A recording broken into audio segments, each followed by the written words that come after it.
వైఎస్ఆర్సీపీ అధినేత వైఎస్ జగన్ గుంటూరులో పర్యటించారు. మాజీ మంత్రి అంబటి రాంబాబు నివాసంపై టీడీపీ నేతలు చేసిన దాడి ఘటన నేపథ్యంలో జగన్ నగరానికి వచ్చారు.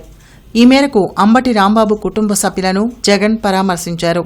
ఉదయం 11 గంటలకు తాడేపల్లి నుంచి ప్రారంభమైన జగన్ పర్యటన సాయంత్రం 6 గంటల వరకు సాగింది. ఈ సందర్భంగా వైఎస్ జగన్మోహన్ రెడ్డి మీడియాతో మాట్లాడారు. కూటమి నేతలు చేస్తున్న అక్రమాలను ప్రశ్నించినందుకే వైసీపీ నాయకులపై అక్రమ కేసులు పెట్టి వేధింపులకు గురిచేస్తున్నారని ఆరోపించారు. ఏకంగా నాయకుల ఇళ్లపై దాడులు చేస్తున్నారంటే రాష్ట్రంలో శాంతి భద్రతలు పూర్తిగా క్షీణించాయని విమర్శించారు. దౌర్జన్యాలు, దాడులతో వైసీపీ ప్రపంచం ఆపలేరని స్పష్టం చేశారు. చంద్రబాబు, లోకేష్, పవన్ కళ్యాణ్ చేస్తున్న తప్పులు, అక్రమాలకు త్వరలో మూల్యం చెల్లించుకోవాల్సి వస్తుందని జగన్ హెచ్చరించారు. నేను అడుగుతా ఉన్నా, ఇదే చంద్రబాబు నాయుడు గారిని, ఇదే పవన్ కళ్యాణ్ గారిని, ఇదే నారా లోకేష్ గారిని అడుగుతా ఉన్నా, మీరు తిట్టే తిట్టులకు ఎటువంటి రియాక్షన్ అవసరం లేదు. మీ మీద ఎటువంటి అటాక్ లేకుండానే మీరు రొటీన్గానే తిరుగుతూ ఉన్నారు. ఈ మాదిరిగా ఇదేమి కొత్తగా జరిగేదేమీ కాదు. మీరు తిరిగితే ఒక రకంగా ఉంటుంది. అంబటి రాంబాబు అన్న ప్రాణం మీదకి వచ్చినప్పుడు రియాక్షన్గా ఆయన తిరిగితే మాత్రం ఇంకొక రకంగా దాన్ని చిత్రీకరిస్తూ ఉన్నారు. అయినప్పటికీ కూడా రాంబాబు అన్న ఇంటికి వచ్చి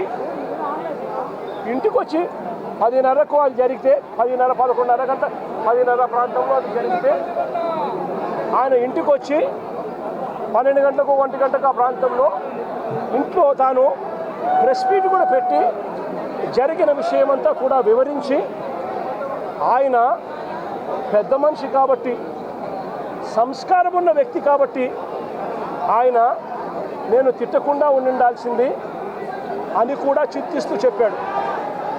అంటే తన మీద దాడి జరుగుతూ ఉన్నా, తనను ఒకవైపున తిరుగుతూ ఉన్నా, అప్పుడు భావోద్వేగంలో ఆయన 2 తిట్లు తిట్టినందుకు ఇంటికి వచ్చి బాధపడి ప్రెస్ మీట్ పెట్టి మీడియా సమక్షంలో ఆయన దీనికి వివరణ ఇస్తూ, అయినా నేను తిట్టకుండా ఉండింటే బాగుండేది, నేను చింతిస్తున్నాను అని సంస్కారం కలిగిన వ్యక్తిగా అంబటి రాంబాబు అన్న వివరణ కూడా ఇచ్చాడు. అంతటి సంస్కారం ఉన్న వ్యక్తిని నిజంగా చేతనైతే పొగడాలి, నిజంగా చేతనైతే పొగడాలి.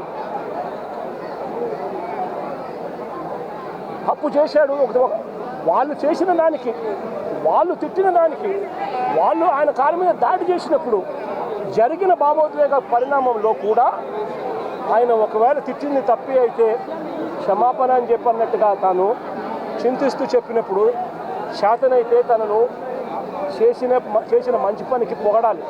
కానీ వీళ్ళు ఏం చేశారు, దాన్ని వక్రీకరిస్తూ, దాన్ని ట్విస్ట్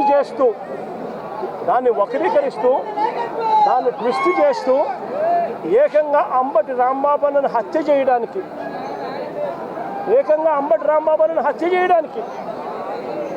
ఏకంగా 5 గంటల నుంచి, సాయంత్రం 5 గంటల నుంచి రాత్రి 1 గంట దాకా,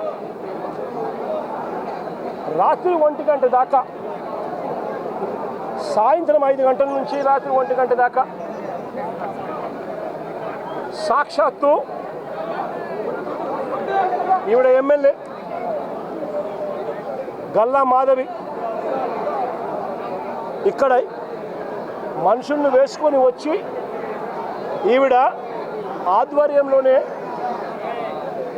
రాంబాబు అన్న ఇంట్లో దాడి, 5 కార్లు ధ్వంసం, అద్దాలు ఇంట్లో ఇరిగిపోయినాయి, సామాన్లు ఇంట్లో ఇరిగిపోయినాయి, పక్కనున్న ఆఫీసులో మొత్తం అన్ని పగలగొట్టేసినారు. ఇది గల్లా మాధవి ఎమ్మెల్యే గారి భర్త సాక్షాత్తు అంబటి రాంబాబు అన్న ఆఫీసును పగల కొడుతూ ఆ రూమ్లో ఉన్నప్పుడు ఫోటో, అంబటి రాంబాబు అన్న ఆఫీసును కాలుస్తూ ఉన్న ఫోటో. వీళ్ళు అంబటి రాంబాబు అన్నను ఫిజికల్గా కొట్టడం జరిగింది. ఫిజికల్గా ఒక మంత్రిని కొట్టడం, అబ్యూస్ చేయడం. నిజంగా ఏం ప్రజాస్వామ్యంలో ఉన్నామా లేదా అని ఆలోచన చేయమని అడుగుతా ఉన్నా నేను. ఎల్లకాలం ఈ ప్రభుత్వం ఉండదు. 2 ఏళ్ళు కన్ను మూసుకుంటే అయిపోయింది. మరో 3 ఏళ్ళు కూడా కన్ను మూసుకొని కన్ను తెరిచేసరికి మనం 3 ఏళ్ళు కూడా అయిపోతుంది. ఆ తర్వాత వచ్చేది మాత్రం మా ప్రభుత్వం అని చెప్పి కూడా ప్రతి ఒక్కరికి కూడా ఈ సందర్భంగా కూడా చెప్తా ఉన్నాం. వీటి అన్నిటి మీద కూడా ఎంక్వైరీలు వేస్తాము, వడ్డీతో సహా చెల్లిస్తారు అని కూడా ఈ సందర్భంగా అందరికీ కూడా చెప్తా ఉన్నాం. అందరినీ కూడా బోన్లలో నిలబెడతాము.